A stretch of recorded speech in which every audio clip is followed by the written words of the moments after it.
इमरान पलंग पर लेटा जहन में वो पॉइंट तैयार कर रहा था जिन पर उसे कांतिलाल के साथ गुफ्तगू करनी थी। एक बात उसे अच्छी तरह मालूम थी कि वो चाहे कांतिलाल के साथ दुनिया जहान की बातें करे, लेकिन उसे भूलकर भी अपने मुंह से ऐसी कोई बात नहीं निकालनी थी जिस पर बिल्ली की तरह चालाक और लोमड़ी की तरह अय्यार कांतिलाल को जरा सा भी शक पड़े। आखिर कांतिलाल भारत की मरकजी इंटेलिजेंस सर्विस में रह चुका था।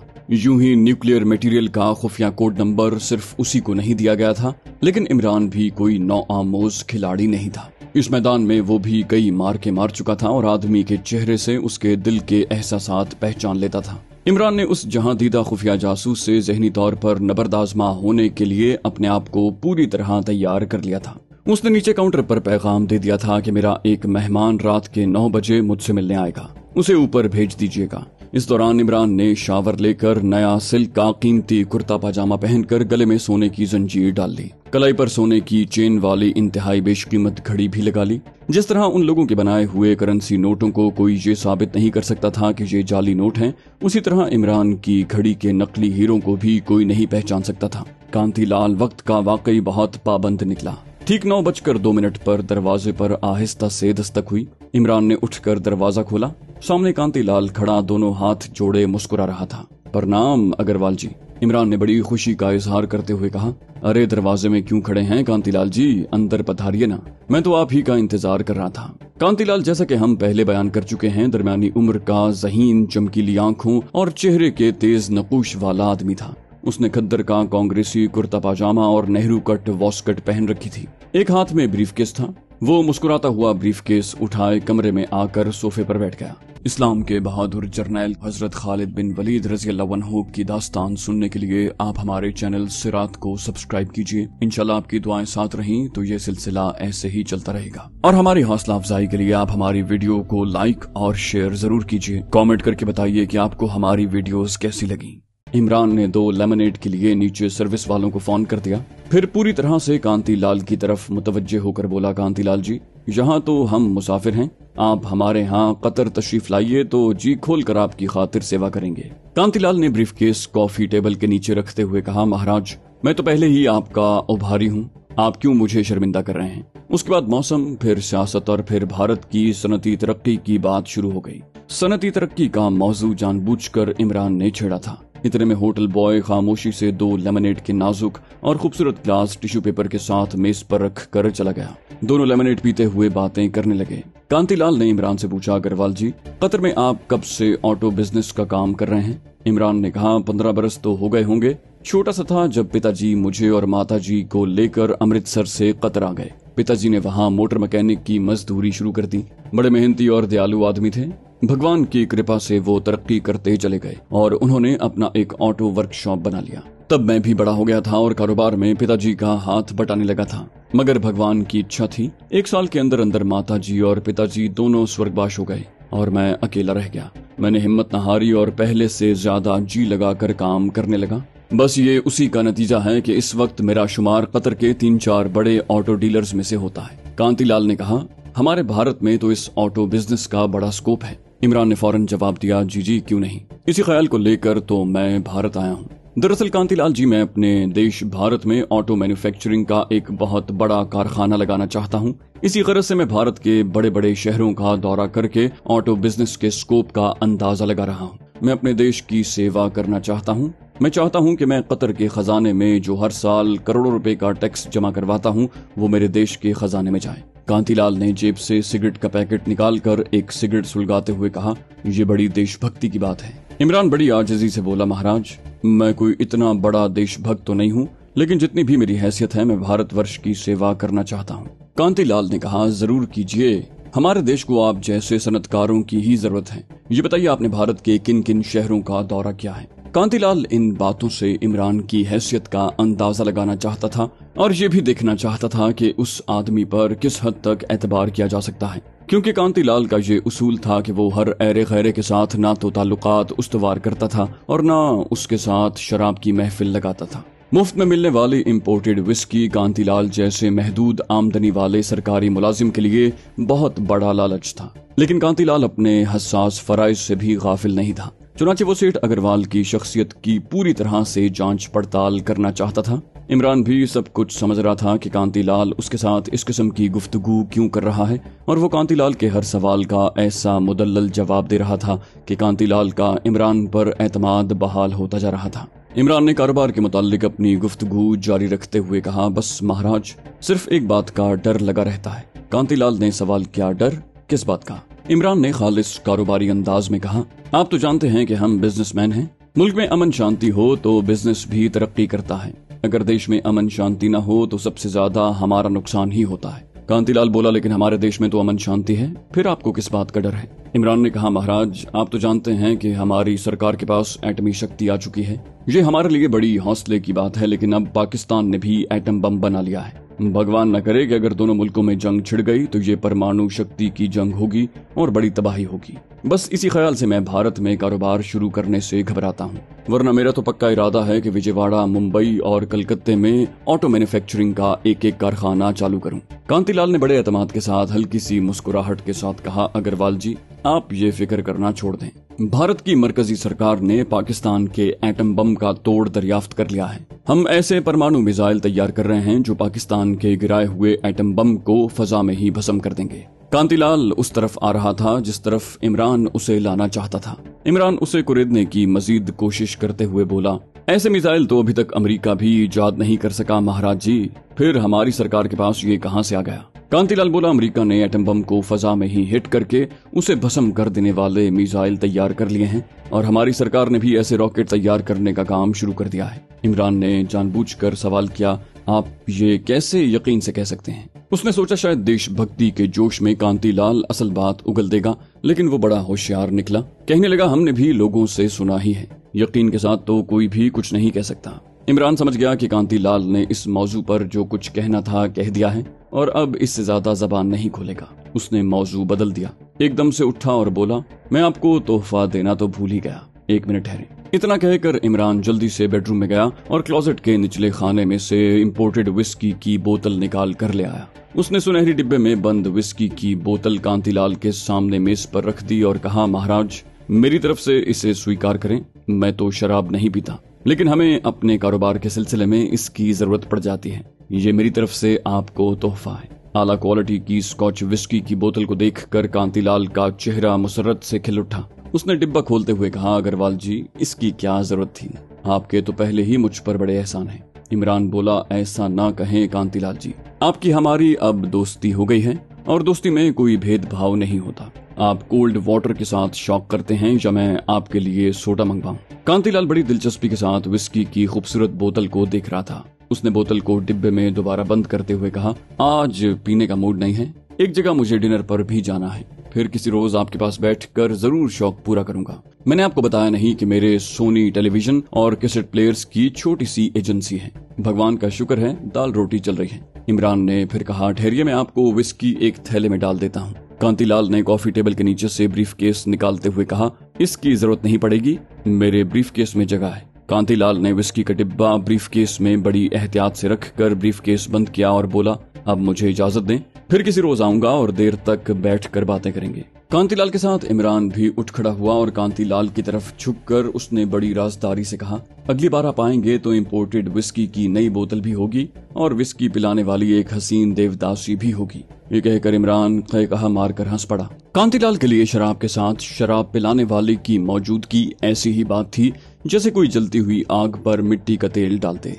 कहने लगा, देवदासी ना भी हो तो कोई बात नहीं अग्रवाल जी, हम तो सिर्फ आपकी मोहब्बत की खातिर आएंगे। इमरान जानता था कि कांतिलाल झूठ बोल रहा है। अगर वो आएगा तो सिर्फ शराब और शराब पिलाने वाली देवदासी की वजह से, और इमरान को यकीन था कि कांतिलाल वापस बड़ी जल्दी आएगा। कांतिलाल इमरान को गले लगाकर मिला और बड़ा खुश चला गया। इमरान ने दरवाजा बंद किया और सोफे में धंसकर उन बातों पर गौर करने लगा जो उसके और कांतिलाल के दरमियान हुई थी।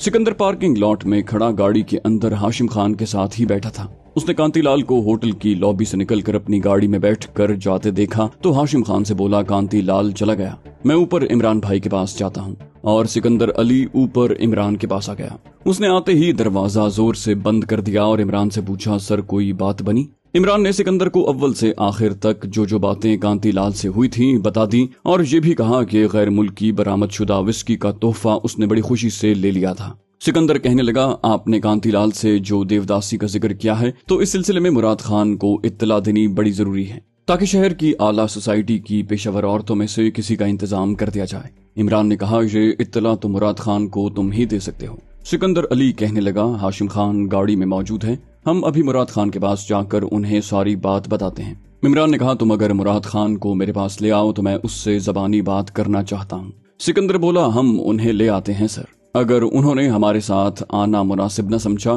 तो वो किसी टैक्सी में बैठकर आ जाएंगे। सिकंदर अली उसके बाद चला गया। इमरान ने खाना मंगवा कर खाया। वो कॉफी पी रहा था कि मुराद खान का टेलीफोन आ गया। कहने लगा, महाराज मैं आ रहा हूँ, आपसे बिजनेस के बारे में बड़ी जरूरी बात करनी है। इमरान ने जवाब दिया, जरूर आए महाशय जी, लेकिन मैं आपको 15-20 मिनट से ज्यादा टाइम नहीं दे सकूंगा। मुराद खान की आवाज आई, मेरे लिए आपके 10-15 मिनट भी बहुत हैं अग्रवाल जी, आपकी बड़ी कृपा है। थोड़ी देर के बाद मुराद खान आ गया। उसने विजयवाड़ा के सेठों का लिबास यानी सिल्क का कुर्ता पाजामा पहन रखा था, गले में सोने की जंजीर भी थी। इमरान के सामने सोफे पर बैठ गया और इमरान से पूछा कि कांतीलाल के साथ क्या क्या बातें हुई हैं। इमरान ने सारी बातें बयान कर दी। बोला, मैंने उसे गैर मुल्की विस्की की बोतल का तोहफा दिया तो वो बहुत खुश हुआ, और जब मैंने ये दाना डाला कि अगली बार आप आएंगे तो आपके लिए विलायती विस्की भी होगी और विस्की पिलाने वाली एक हसीन देवदासी भी होगी, तो कांतीलाल की आंखें खुशी से चमक उठी। मुराद खान ने कहा, उसने आने की कोई डेट तो तय नहीं की। इमरान ने कहा, डेट तो कोई तय नहीं की, लेकिन शराब और औरत का लालच कांतीलाल को ज्यादा देर चैन से बैठने नहीं देगा। कोई पता नहीं कि कल ही उसका फोन आ जाए। मुराद खान कुछ सोच रहा था। कहने लगा, कोई बात नहीं, हम अपने आदमियों को इत्तला कर देंगे। देवदासी की जिस वक्त भी जरूरत होगी वो यहाँ तुम्हारे कमरे में पहुंच जाएगी। तुम सिर्फ सिकंदर अली को बता देना कि कांतीलाल आज रात आ रहा है, वो हमें खबर कर देगा और सारा इंतजाम हो जाएगा। मुराद खान कुछ देर बैठने के बाद चला गया। दूसरा दिन भी गुजर गया। कांतीलाल का कोई फोन न आया। इमरान होटल में ही रहा। उसे अगले दिन दोपहर के बाद कांतीलाल का फोन आ गया। कहने लगा, अग्रवाल जी आज शाम आपका क्या प्रोग्राम है? इमरान ने फौरन कहा, महाराज आज इत्तेफाक से मेरा कोई प्रोग्राम नहीं है, आप पधारिए, बल्कि खाना भी मेरे साथ ही खाएं। कांतीलाल की आवाज आई, आप कहते हैं तो मैं आ जाऊंगा। इमरान ने कहा, जरूर आइए, मुझे बड़ी खुशी होगी। कांतीलाल ने कहा, मैं रात के 9 बजे तक पहुंचूंगा, मैं आपका इंतजार करूंगा। इमरान ने कहा और फोन बंद कर दिया। उसके फौरन बाद उसने सर्विस को फोन करके होटल बॉय को कमरे में बुलाया और उसे 10 रुपए टिप देते हुए कहा, नीचे पार्किंग लॉट में जाओ, वहां मेरी गाड़ी में मेरा ड्राइवर गंगा दास मौजूद होगा, उसे मेरे पास भेज दो। इमरान ने वहां हाशिम खान का नाम गंगा दास बताया हुआ था। उसने होटल बॉय की गाड़ी का नंबर बताया। होटल बॉय चला गया। थोड़ी देर बाद हाशिम खान आ गया। इमरान ने हाशिम को अपने पास बिठाकर सारी बात बताई और कहा, तुम इसी वक्त मुराद खान के पास जाओ और उसे अपने साथ लेकर यहाँ आ जाओ, ये बहुत जरूरी है। हाशिम खान बोला, मैं अभी उसे जाकर ले आता हूँ, मुझे मालूम है वो इस वक्त कहाँ होगा। हाशिम खान चला गया और इमरान ने मुराद खान का इंतजार शुरू कर दिया। उस वक्त दोपहर के 3 बजे थे। 3:45 बजे के करीब मुराद खान आ गया। इमरान ने कहा, कांतीलाल का फोन आया था, वो आज रात 9 बजे आ रहा है, देवदासी का मौजूद होना जरूरी है। मुराद खान बोला, देवदासी पहुंच जाएगी, इंपोर्टेड विस्की तो तुम्हारे पास है ना? इमरान ने कहा, एक बोतल पड़ी है। मुराद खान ने कहा, मैं सिकंदर के हाथ एक और बोतल भिजवा दूंगा। इमरान ने पूछा, आज के ड्रामे में मुझे किस नौयत का किरदार अदा करना होगा? मुराद खान कहने लगा, तुम्हें कांतीलाल के एक खुश अखलाक मेजबान का किरदार अदा करना होगा। तुम सिर्फ उसके आराम व आसाइश का ख्याल रखोगे। ये हमारे मंसूबे का दूसरा मरहला है। इस मरहले से हमें सिर्फ यही फायदा पहुंचेगा कि कांतीलाल हमारे बिछाए हुए जाल में और ज्यादा फंस जाएगा और उसे यकीन हो जाएगा कि अग्रवाल का बेडरूम उसकी मोहतात अय्याशी के लिए एक महफूज जगह है, और ये कि अग्रवाल उसका ऐसा दोस्त है जिस पर भरोसा किया जा सकता है और जिसे कांतीलाल से कोई गरज और कोई मतलब नहीं। तुम्हारा असल काम हमारे मंसूबे के तीसरे मरहले में शुरू होगा। यही वो मरहला है जिसकी खातिर हमने ये सारा जाल बिछाया है और सारा ड्रामा खेला है। इमरान ने पूछा, तीसरे मरहले की खास बात क्या होगी? मुराद खान बोला, ये तुम्हें तीसरे मरहले के शुरू होने से पहले बता दी जाएगी। अब मैं जाता हूँ। मुराद खान ने घड़ी पर एक निगाह डाली और कहने लगा, देवदासी तुम्हारे पास रात के ठीक 9 बजे पहुंच जाएगी। इमरान ने कहा, उसके साथ उसका कोई मुहाफिज भी होगा क्या? मुराद खान ने कहा, जो देवदासी 9 बजे आ रही है उसका ताल्लुक आला तबके की मॉडर्न पेशावर क्लास से है। ये औरतें अपने तौर पर और अपनी मर्जी से ये धंधा करती हैं और भारत की ऊंची सोसाइटी में इस किस्म के धंधे को मायूब नहीं समझा जाता, बल्कि उसे इस मुल्क की ऊंची सोसाइटी के कल्चर में शुमार किया जाता है। ये देवदासी तुम्हारे पास अकेली आएगी। इमरान ने पूछा, उसका नाम क्या है? मुराद खान ने कहा, ये मुझे खुद नहीं मालूम, वो खुद आकर तुम्हें बताएगी। तुम्हारा काम ये होगा कि तुम कांतिलाल और देवदासी को ज्यादा से ज्यादा तन्हाई का मौका दो ताकि कांतिलाल तुम्हें अपना बेहतरीन और काबिल एतमाद दोस्त समझने लगे। हमारा इस वक्त एक ही मकसद है कि कांतिलाल का तुम पर एतमाद हासिल किया जाए। तुम पर उसका जितना ज्यादा एतमाद होगा, हमारे मिशन की कामयाबी के इम्कानात उतने ही ज्यादा रोशन हो जाएंगे। इसके अलावा तुम्हें एक फोटो कैमरा भी पहुंचा दिया जाएगा। ये एक माचिस के साइज का इंतहाई ताकतवर फ्लैश कैमरा होगा। अगर हो सके तो तुम किसी तरीके से कांतिलाल की देवदासी के साथ आलम सरूर की एक फोटो उतार लोगे। इमरान ने पूछा, ये फोटो किस लिए है? मुराद खान बोला, ये सिर्फ हम एहतियात के तौर पर करेंगे ताकि अगर कोई चाराकार बाकी न रहे तो हम कांतिलाल को ब्लैकमेल करके उससे अपने मतलब की मालूमात हासिल कर सकें। इमरान ने कहा, ठीक है। मुराद खान जाने लगा तो दरवाजे के करीब आकर बोला, ये सारा काम तुमने बड़ी होशियारी से करना है। ये कभी न भूलना कि कांतिलाल एक चालाक लोमड़ी की तरह है। उसे तुम्हारी गुफ्तगू से जरा भी शक पड़ गया तो उस छुई मुई के पौधे की तरह अपने आप को बंद कर लेगा और फिर हम उससे कुछ भी मालूम नहीं कर सकेंगे। इमरान ने कहा, मैं इस बात को हर लम्हा अपने पेश नजर रखूंगा। सिकंदर बोला, तुम्हें इंपोर्टेड विस्की और कैमरा दे दिया जाएगा। मैं कल तुम्हें फोन करूंगा। खुदा हाफिज। मुराद खान बोला, खुदा हाफिज, और चला गया। उसके जाने के कोई 1.5 घंटे के बाद सिकंदर अली कैमरा और इंपोर्टेड विस्की लेकर आ गया। इमरान ने दोनों चीजें अपने बेडरूम के क्लोजेट में रख दी जहां उसके कपड़े वगैरह लटके हुए थे। ड्राइंग रूम में आकर उन्होंने नीचे से कॉफी मंगवाई और बैठकर बाज अहम उमूर पर तबादला ख्याल करने लगे। रात 8:38 पर कांतिलाल का फोन आ गया।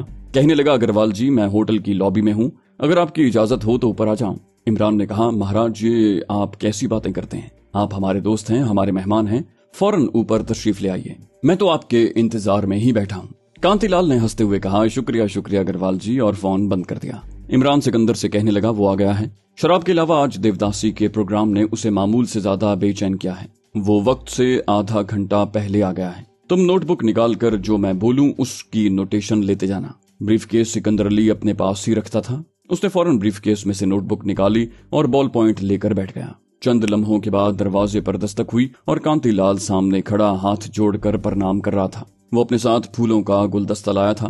कहने लगा, अग्रवाल जी, ये आपके कमरे की ब्यूटी को बढ़ाएगा। इमरान ने गुलदस्ता लेकर गुलदान में रख दिया और कांतिलाल से कहा, शुक्रिया कांतिलाल जी, आप तशरीफ रखें, मैं अपने सेक्रेटरी को 2-1 जरूरी पॉइंट्स लिखवा दूं।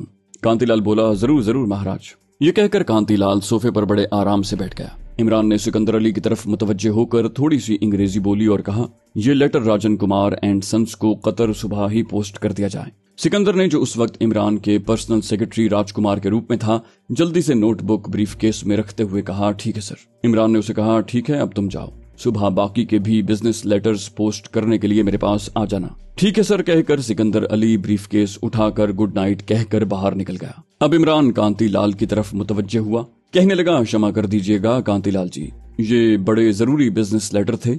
आपको तो मालूम ही होगा कि हम कारोबारी आदमी हैं, हमारी मसरूफियात सुबह से रात तक जारी रहती हैं। और सुनाइए, आप कैसे हैं? ये जुमले इमरान ने अंग्रेजी में कहे थे। कांतिलाल ने उर्दू में जवाब दिया, परमात्मा का शुक्र है। एक बात यहाँ जरूर याद रखी जाए कि हैदराबाद दक्कन के आसपास के इलाके में आज भी हिंदू लोग बड़ी साफ सुथरी उर्दू बोलते हैं और उस उर्दू में हिंदी भाषा के अल्फाज बहुत कम होते हैं। अब इमरान ने भी उर्दू बोलनी शुरू कर दी थी। उसने पूछा, विलायती विस्की आपको पसंद आई? कांतिलाल ने जवाब दिया, अग्रवाल जी, बहुत आला विस्की थी। उसकी सबसे बड़ी खूबी ये थी कि 50 साल पुरानी थी। आपने शायद पढ़ा नहीं था, उसके ऊपर लिखा हुआ था कि उसे 50 साल तक ओक ट्री की लकड़ी के सेलर में बंद रखा गया है। इमरान ने हंसकर कहा, अरे महाराज, हमारी किस्मत में देवताओं का ये सोमरस नहीं है। कांतिलाल ने अजराह मजाक कहा, मैं तो आपको मशवरा दूंगा कि कारोबार की जहनी मसरूफियात के बाद रात को देवताओं के सोमरस के 2-1 पैग ले लिया कीजिए, इससे आपका जहन बिल्कुल फ्रेश हो जाएगा। इमरान बोला, अरे महाराज, हमारी बात छोड़िए, आपके लिए मैंने एक और बोतल मंगवा कर रखी हुई है। कांतिलाल बहुत खुश हुआ। कहने लगा, उसके दर्शन तो करवाएं। इमरान बेडरूम के क्लोजेट से एक बोतल निकाल कर ले आया। कांतिलाल ने बोतल को देखा तो उसके चेहरे पर रौनक आ गई। कहने लगा, आज भी यही चलेगी। इमरान ने मुस्कुराते हुए कहा, आपकी देवदासी भी तो आ रही है, आज वो आपकी खातिर मदारत करेगी।